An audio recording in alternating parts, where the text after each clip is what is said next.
Crap! Emperor on my back. Can't let them get this StarWars Battlefront review though. Not yet. I'm gonna send you this review. Hope you can use it to your advantage. Force be with you. Yes. The Force is strong with this one. Unfortunately, not as strong as it could have been. With the latest iteration of the Star Wars Battlefront series, unfortunately, by EA. When this game was first announced, I was extremely hyped for this game. Finally, a new Star Wars Battlefront game. Everything that I remembered from Star Wars Battlefront and Battlefront 2 from my childhood, I could relive it again, but with next-gen graphics, and I had high hopes for this game. Doesn't mean it's a bad game. It's just because it's EA, they've locked like half the game away and like a $50 season pass, which is outrageous. Completely outrageous. This game was also being developed by DICE, the makers of Battlefield. So this had the potential to be a really cool, awesome multiplayer game. And it nails that. Unfortunately, it doesn't have enough meat on it to really justify a $60 price range. The game basically features kind of a little bit of Battlefield-esque and Battlefront-esque gameplay. You have the option to be in first person or third person, and you use basically blasters to, shoot your enemies and everything. There's no ammo count, just overheating. If you use the blaster for too long, it'll overheat, and then there's a small window that you can press the X or the square button to basically use coolant so that you can use your weapon again. Firing the weapons feels authentic. The game looks beautiful, and the sounds are ripped straight from the movie.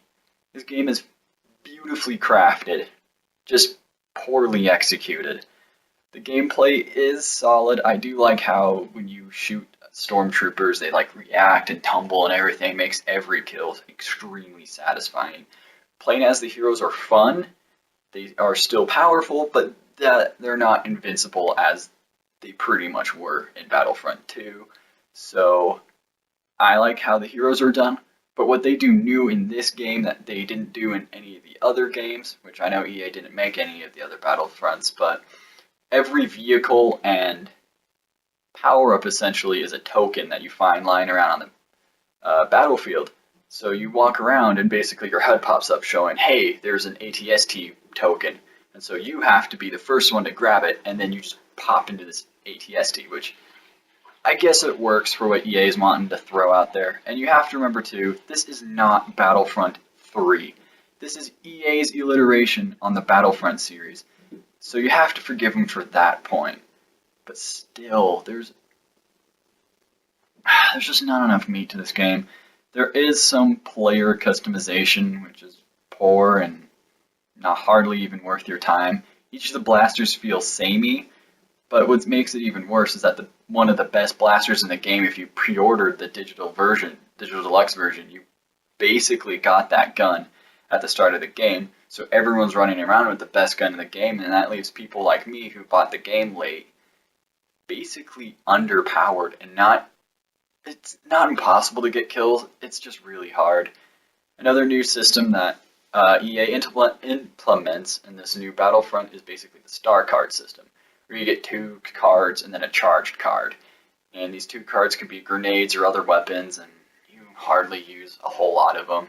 Basically jetpack and a sniper, which is what I'd use, which I would if I had the jetpack, but I haven't pumped enough hours into the game to play it because, I don't know, it hasn't really hooked me and pulled me back, which big problem for the game. But back to the star cards.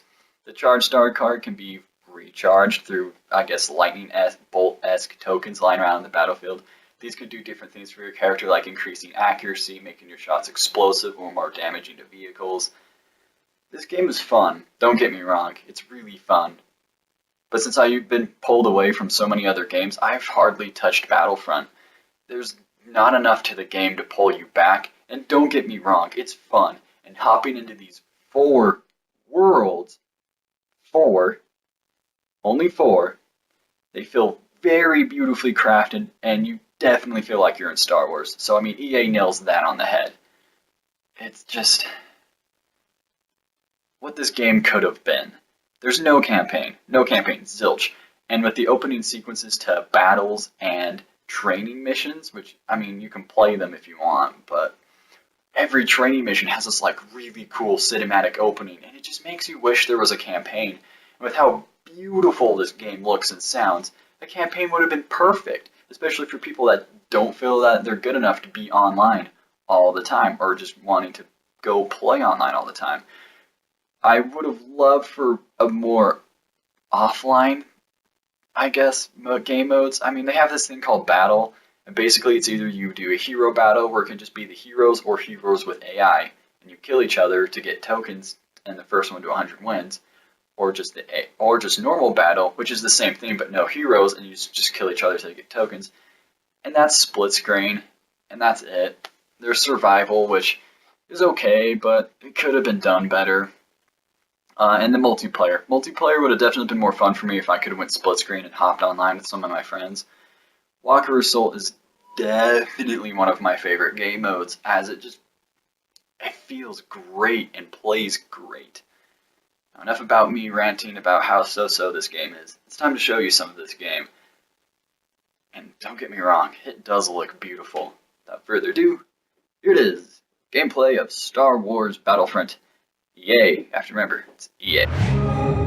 So we start off my basically show off of Star Wars Battlefront with some footage from the beta. I recorded most of my game clips from the beta, so that's probably where you're going to see most of. I took 2 clips of the beta. This is me entering Hoth for the first time. And don't get me wrong, the scope of the battlefield is so big that it took me back. These are definitely big enough arenas for 20v20, and they're definitely a lot of fun to play in. And the squad shields, love those sound effects for those. And as you can see right here, there's the star cards, and then takes place on the planet Soul Test, which was talked about in the books and in the universe. No one's ever really been there. Kind of nice to see them showing it there. There's about 15 game modes. This is Drop Pod. Kinda like Capture the Flag-ish. I mean, pods fall down, you capture them, and you get the power-ups from them. So, I mean, there's that. And then, here is me playing as Darth Vader. Oh man, you feel epic playing as Vader. Like, seriously, holy crap. The lighting from his lightsaber fits perfectly. All of his power-ups feel awesome. You just feel like a Sith Lord. It's great fun to play as the heroes and the villains. Nice to see him make a return. And you can even tell. This is for me and my friend duking it out as Luke and Darth Vader. Now what's cool is if both Luke and Vader do a heavy clash, they can lock lightsabers. Now all it is basically a push, and whoever wins, it just breaks apart. I wish they would have done more with the clash system, but unfortunately it could have been better. But hey, it looks really cool. So I mean, there's that. Needless to say that in the end, EA does deliver on a very Star Wars-esque experience, but as pretty as a game looks and as it sounds, it doesn't make up for poor gameplay. This is just another great example that graphics don't make a game.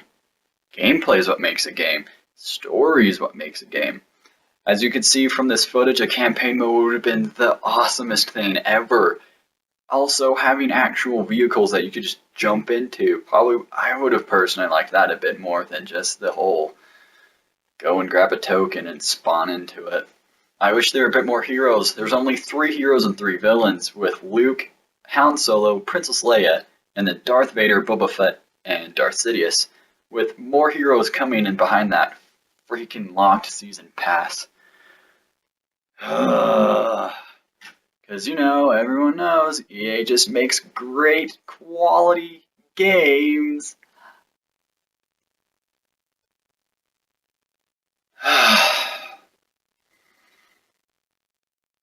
That's all I have to say about this game. This game had great potential and had a great fan base, and EA knew they'd get bashed on. At least I hope they did if they screwed up the Star Wars Battlefront game, but in the end, only so-so delivered. It's not a great game, but it's not a bad game either. You'll still have a blast playing with your friends, and just the tension and the hype and the all the Star Wars music and sound effects and just, it gets you going, but it doesn't last. There's not enough substance to the game to really keep you pulled in there. So, I mean, that's my opinion on the game. I mean,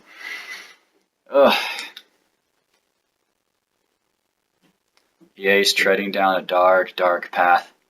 A really, really dark path. They've already announced a sequel for this game, and man, I just hope they improve upon the things that didn't make this game that great. Just add a campaign, make the blasters a bit more different, add more game to this game. Maybe, just maybe, EA's Battlefront might be better. I don't know. We'll see. That's all I've got to say about my take on Star Wars Battlefront. So, without further ado, I shall see you guys all in the next review. Peace! And to whet your appetite a little bit, here's a sneak peek of the next game I'll be reviewing. See you guys later.